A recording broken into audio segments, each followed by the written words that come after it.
No último vídeo, vimos como gerar essa classe pessoa usando aquela caixinha lá, o wizard de geração de entity do Eclipse, né? Então, vamos continuar com essa mesma filosofia para criar as demais classes. Vamos começar aqui pela classe pessoa jurídica. Então, nossa próxima classe gerada, vejamos aqui que pessoa for no pacote modelo, vamos definir a classe pessoa jurídica, que basicamente não vai ter nenhuma outra opção, nenhuma outra novidade assim, em termos de formas de mapeamento aqui.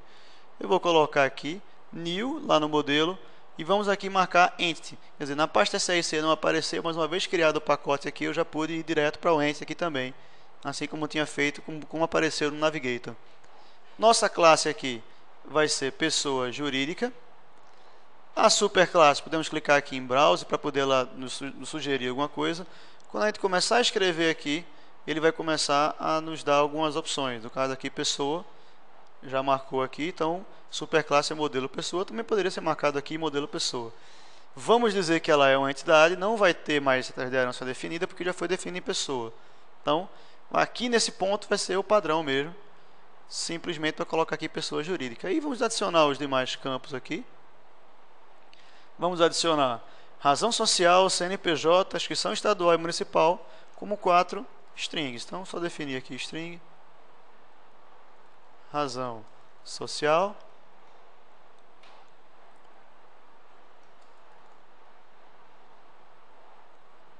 string CNPJ,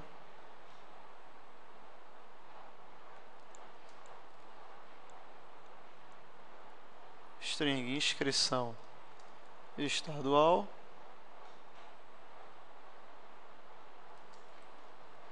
string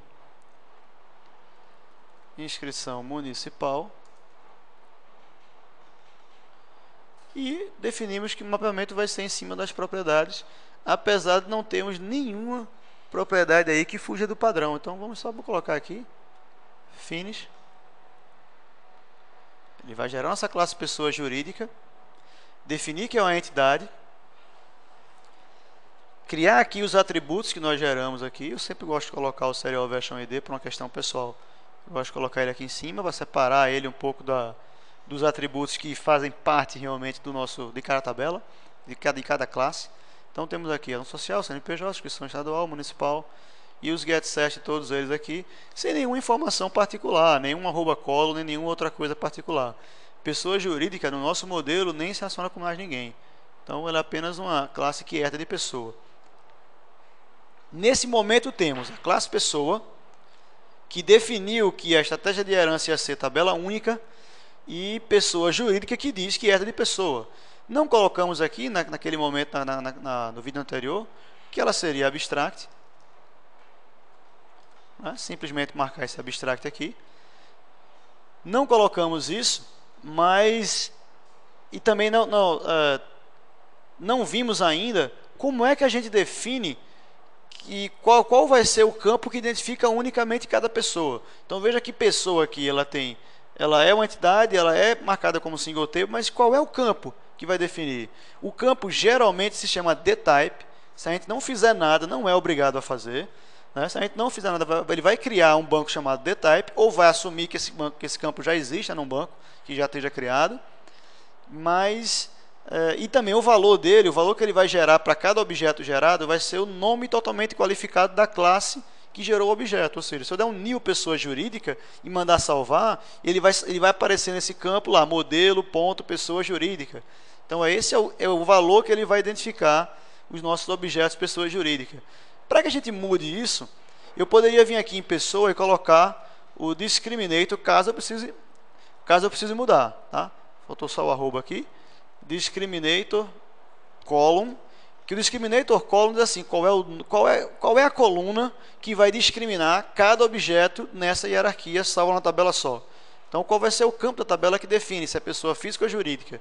E aqui no discriminator column posso definir qual vai ser o nome da coluna. Vamos chamar de tipo.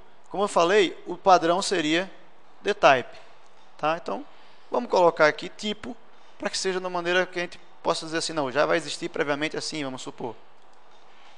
Então ele se chama tipo, e poderia ter outras informações aqui, como também o discriminator type, que o tipo dele aqui poderia ser um único caractere, poderia ser a string, que é o padrão, ou poderia ser integer, que seria um valor numérico para cada um. Então ele vai assumir um valor numérico para cada subtipo aí de pessoa. Eu não vou definir nenhum não, já que nós vamos trabalhar com padrão string e vamos seguir sempre aquela lógica do mapeamento por exceção. Caso a gente queira fugir do padrão, a gente escreve. Se não, vamos escrever o mínimo possível. Então colocamos aqui o tipo. Vamos salvar aqui a classe pessoa. Ela já fica definida certinho. E pessoa jurídica, precisamos definir, para que a gente não siga o padrão de escrever o nome da classe completamente, vamos colocar aqui discriminator value. O que estamos querendo dizer é que, na hora que alguém, só tem esse atributo aqui, eu não sou obrigado a definir o nome dele, mas discriminator value, na hora que a gente salvar uma pessoa jurídica, vai ser salvo no banco PJ. Certo? Para não ter que escrever todo o nome da classe, simplesmente ser salvo no banco PJ, a gente vai evitar aí excesso na hora de gerar os objetos no banco. Então, feita aqui a classe pessoa jurídica, vamos partir para outras classes em que a gente vai ter já uma questão com relação a associações entre elas. A próxima que vamos gerar aqui, por enquanto ainda não vai ser pessoa física, eu vou criar aqui uma nova classe, né? Ela não é uma entidade, tá?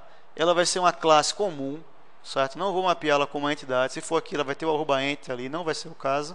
Eu vou criar uma classe comum, que vou chamar aqui de endereço. Então, a classe aqui vai se chamar endereço.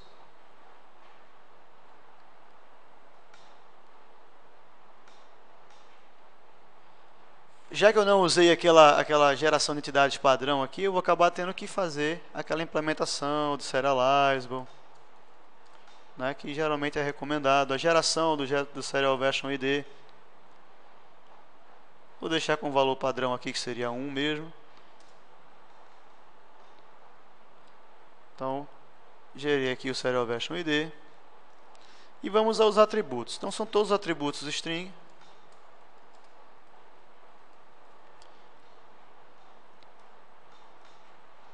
Então, string com S maiúsculo, é uma classe, né?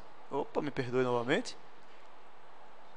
Então, vai ser logradouro, número, complemento, CEP, bairro, cidade e UF. Então vamos colocar aqui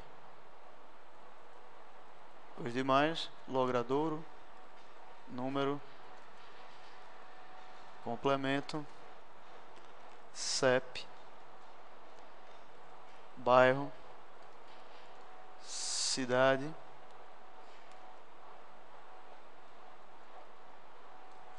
e UF. Simplesmente vamos pedir para que o Eclipse gere, botão direito aqui na opção Source ou Shift Alt S. Vamos chegar aqui e mandar gerar os getSets dessas classes aqui. Selecionamos todo mundo, só não precisa do serial version ID aqui. Selecionado, está com OK. Foram gerados aqui os getSets dessa classe. Criamos uma classe rapidinho, criamos uma classe padrão, tá? Que essa classe padrão vai ser um atributo de pessoa. Vamos ter um atributo de pessoa do tipo dessa classe. Então, eu vou gerar aqui também. Dizer que pessoa tem um endereço aqui, o atributo endereço é do tipo endereço. Então, chegar aqui em endereço, certo? Vou só botar aqui embaixo para não ficar bagunçado, vou colocar lá para baixo. Vamos definir aqui o getSet de endereço. Clicando aqui, marcando para gerar o getSet de endereço. Vou dar um OK. Feito aqui o getSet endereço. Mas agora é o seguinte, como é que eu faço para dizer como vai ser feito o relacionamento entre pessoa e endereço? Esse relacionamento aqui no banco de dados também vai ser salvo numa única tabela. Ou seja, na tabela pessoa, além de termos aqui todos os campos aqui, pessoa física e jurídica, temos ainda todos os campos de endereço. Aqui é uma componentização, que quer dizer que há uma relação parte-todo, onde a parte só existe para preencher o todo. Você nunca vai ter um endereço sem ter uma pessoa. O endereço não tem sentido sozinho, né? Ninguém quer no nosso sistema aqui um endereço. Para que serve um endereço para um sistema de reserva de hotel, se nós não temos a pessoa que mora naquele endereço? Enfim, ele é só parte dos campos de pessoa. Do mesmo jeito que um telefone, um e-mail, um nome não tem representatividade solto sem a classe pessoa, endereço também não. Quer dizer, nenhum dos campos de endereço que compõem aí o objeto endereço vai ter sentido sem que haja um endereço e sem que haja a pessoa que tem aquele endereço. Aquela história que a gente pudesse dizer o seguinte: bem que poderia, cada campo daqui, logrador, número, complemento, CEP, bem que eles poderiam estar salvos aqui, estarem salvos aqui, serem gerados como campos de pessoa.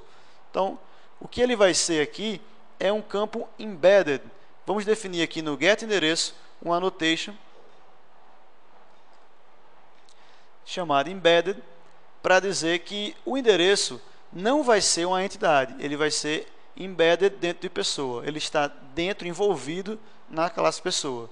Tá? Então, todos os campos dele vão ser salvos na mesma tabela que tiver aqui em pessoa. Tá? Ele está informando aqui que esse embedded, ele não foi interessante, como eu não gerei isso automaticamente, ele não alterou o persistence.xml. Tá? Então, o endereço não foi mapeado como embeddable, perdão, que ainda tem a questão do embeddable aqui, para que ele seja envolvido dentro de pessoa. Eu preciso também vir aqui no endereço e dizer, olha, ele é envolvível, né? Então ele não é uma entidade. Não acredite que ele seja uma entidade. Coloque ele aqui como campo embeddable. Tá? Então essa é uma forma de dizer, mas ainda assim vai gerar outro erro que eu comecei a falar, que é que essa classe endereço foi mapeada, mas não está incluída no nosso persistence unit. Se você for abrir aqui o JPA Content, você encontrar o persistence.xml, que é aquele cara que é salvo fisicamente na raiz aqui do nosso projeto. Lá no Navigator a gente viu que ele estava salvo aqui, onde ficou o SAIC. Se a gente mandar abrir o persistence.xml, a gente vai ver que todas as classes que mandamos gerar através daquela criação de new entity, elas já foram escritas aqui dentro do persistence.xml. Deixa eu só abrir aqui. Vamos na opção source aqui embaixo, para poder ver o XML em si, não vamos ver aquele negócio lá. E veja o seguinte, ó, o persistence.xml tem a sua tag root padrão, né? Tem aqui um persistence unit, que significa uma unidade de persistência. Cada persistence unit vai representar uma conexão com o banco, uma forma de conectar com o banco, não uma conexão, mas uma forma de conectar. Quer dizer, eu vou para aqui banco, por que usuário, eu vou carregar aqui classes, ou seja, quais são as classes que fazem parte desse meu ambiente de persistência. A gente não colocou muita coisa do que eu falei aqui ainda não, mas pelo menos já carregamos as classes. A gente não veio aqui, em momento algum, a gente veio aqui para escrever modelo pessoa e modelo pessoa jurídica, mas foram duas classes que a gente usou o Eclipse para escrever para a gente. Então ele acabou gerando aqui esses dois valores. Então, o próximo que vamos colocar, já que a gente não usou o Eclipse dessa vez, a gente não trabalhou com ele, é chegar aqui e colocar modelo ponto endereço. Agora sim nós estamos mapeando o endereço, e veja que sumiu aqui o ícone do erro do endereço, que dizia que o endereço tinha sido criado, né, tinha sido mapeado aqui, né, que ele tinha sido gerado aqui, mas não estava presente no nosso persistence unit, nenhum persistence unit. Então, ele agora sim faz parte do persistence unit. Então, nós temos condições de, na hora que formos trabalhar com pessoa, ela já entende que tem esse endereço, já vai entender a classe. Então, a classe endereço, ela é envolvível, digamos assim, né? Você pode envolvê-la em outra classe, é que tem esse termo aqui, perdão pelo neologismo. E nossa classe pessoa aqui em cima, nessa primeira opção aqui, vai envolver o endereço aqui dentro dela. Então, o endereço vai ser apenas usado para compor a classe pessoa. Então, com isso, nós vimos pessoa jurídica e vimos pessoa vimos a alteração em pessoa para conseguirmos colocar o endereço dentro dela. Na próxima etapa vamos ver pessoa física e também vamos tratar de relacionamentos. Vamos começar com relacionamento entre pessoa e reserva, que é uma entidade que vai ter uma única pessoa para reservar e a pessoa vai ter uma coleção de reservas. No caso de pessoa física, ela também vai ter um relacionamento com uma outra entidade chamada diária, só que diária ela vai ter um relacionamento N para N com pessoa física, uma vez que uma diária tem N hóspedes, você pode ter mais uma pessoa na mesma diária, ao mesmo tempo, no mesmo quarto, e uma pessoa física, certamente, para um hotel, é interessante que ela volte, né, e se hospede N vezes. Então, gere N diárias aqui. Então, no próximo vídeo veremos isso. Até lá.